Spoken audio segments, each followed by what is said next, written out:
Phoenix Rising by Michael Anastas. Professor Oak's basement had once been where all his chemical experiments took place. The sink and the counter sat in one corner of the room, while the rest of the room remained empty, except for a beat-up couch which he had never gotten around to throwing away. Now, Oak spent most of his days sitting on that couch, while a large number of beer bottles piled up beside it. Oak had thrown his lab coat over the arm of the couch, and now wore his slacks and a black tank top.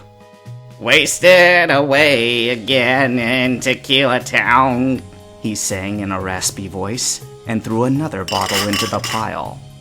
The door opened behind him. "What?" "There's someone here to see you." "Tell him to shove off!" Oak's brother disappeared up the steps, but then shouted back down. "He says he's got something really important to tell you. His name is Ash." Professor Oak flew off the couch and nearly plowed into his brother.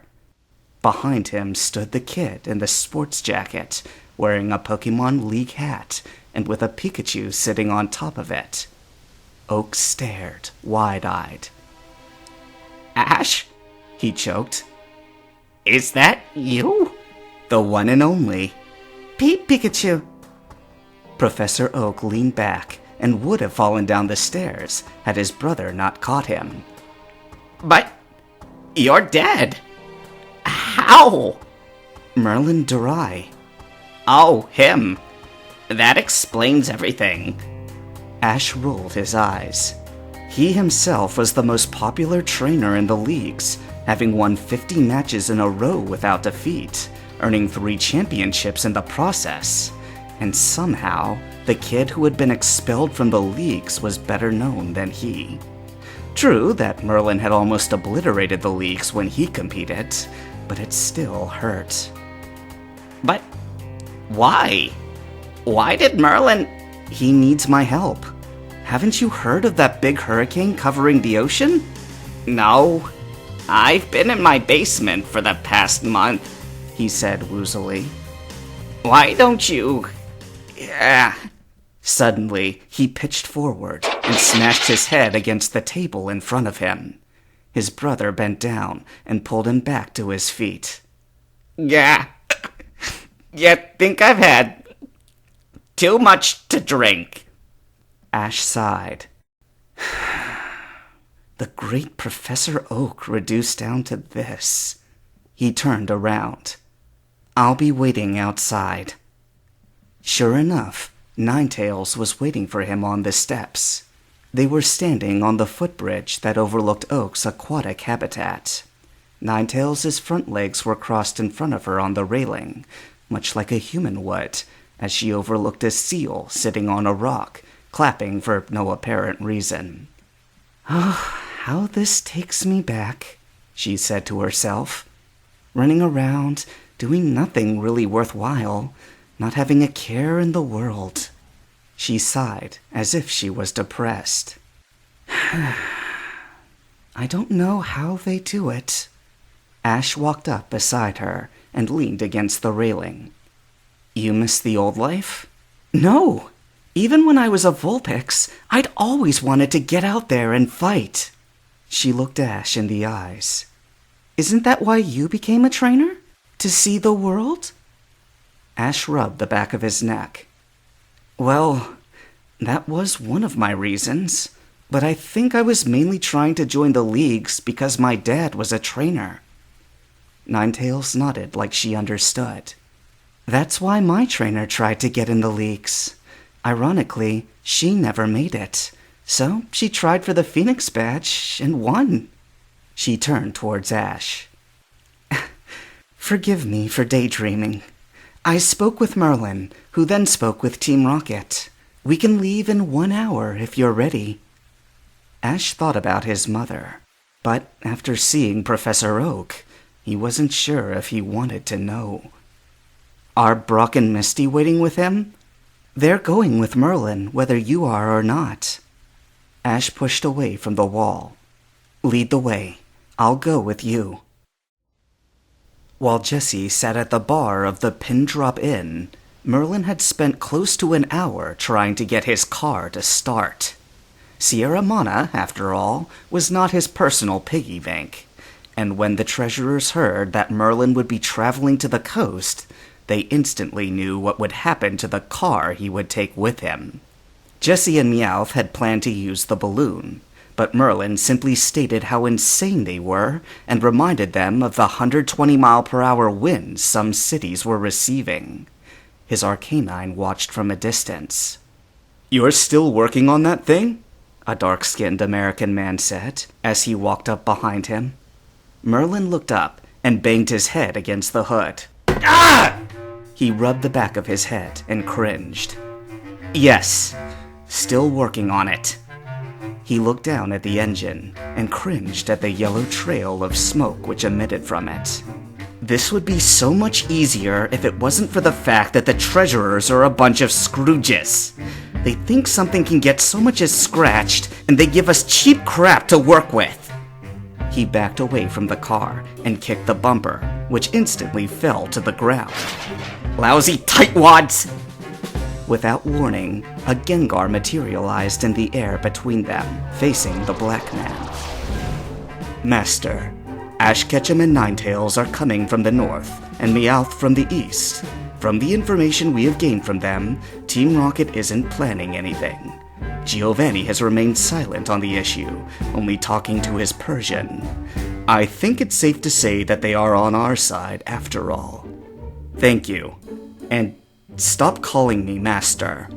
"Yes, Master." The man put his left hand to his temple and shook it. "It's Darius! Darius Tartarus! I'm not Master Lurid.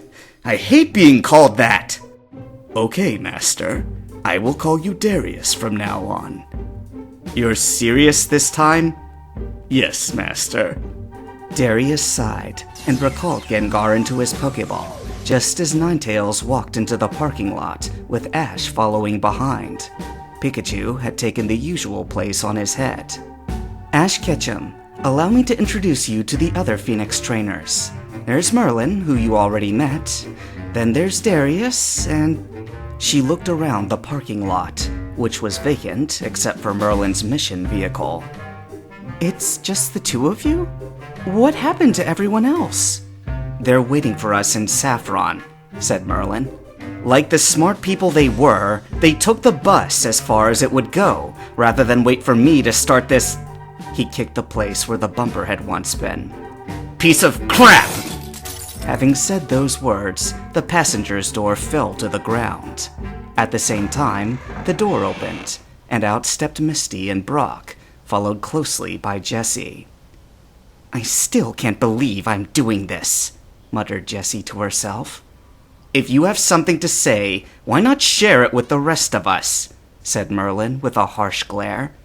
"We're in this together, remember. I don't know about Giovanni, but I would think that having the entire continent destroyed would be bad for business. And if we don't find the problem soon, that's exactly what will happen." Jessie looked at the remnants of the car, and the rear bumper fell to the ground. "This is what Sierra Mana, the world's largest Pokemon industry, has to offer?" She threw back her head and laughed, while Brock and Misty shook their heads in shame. "The treasurers are tightwads," said Darius sullenly. "And they'll all be in the unemployment office by tomorrow!" shouted Merlin as he kicked the car once again. This time, the tires collapsed and the entire frame fell to the ground. Misty looked around. "We could always take Team Rocket's balloon." "That's what I've been telling them since we met!" shouted Jessie. "But Merlin is just too proud to ride in our vehicle." "More than that," said Merlin as he walked up to her. "For starters, we're going to be traveling through a hurricane, which will undoubtedly throw the balloon around in the wind like a toy. Second, you've done a poor job maintaining it, so leaks in the material could happen at any time. Third, the basket is only big enough for 3 people. There isn't a snowman's chance in hell that we can fit 6 people and 2 Pokemon with no Pokeballs to travel in that basket, which is also poorly made." You want to fix that thing? Asked Brock, looking directly at what was now a big heap of metal on the ground. Pikachu tapped at Ash's forehead. Pika Pika! Pika Pee! Pikachu! Ash looked up at him. That's a great idea! Pika! Huh? What? Ash looked around, from Darius to Misty. Professor Oak has a Jeep in his garage. He used to take it on safari trails and such. Well, he spends half his life in the lab, so he probably won't care if we use it. Merlin smiled. And you translated all that? All of it. Merlin walked past Ash and patted him on the shoulder. Good work, dead man. Ash fell over. I'll be back with the Jeep and a tank of gas. Just don't die again, all right? Ash sat up and called back. Are you ever going to forget that I've died twice? I don't plan to. Ash stood up and rubbed the back of his head. He kept a straight face for 3 years, and he picks now to be humorous. Brock pulled Ash to his feet. Well, he does have some rare material. It's not often that someone raises from the dead twice. Ninetails walked up between them. Twice? You mean you've died before? Brock stopped suddenly. Hey, you're the Ninetails that was with that beautiful lady that was just here now. Ninetails looked at him skeptically. She's my trainer, if that's what you mean. Brock went down on his knees before her. Please, I'm risking all my pride as a Pokemon trainer right now in asking you this. Could you put in a good word for me? Ninetails went down on all fours and stared him eye to eye. You want me to tell my trainer that I think you're hot stuff? Brock's cheeks turned red. Well, yeah. Now give me a good reason why I shouldn't fire spin you for saying that. Brock swallowed hard and backed away.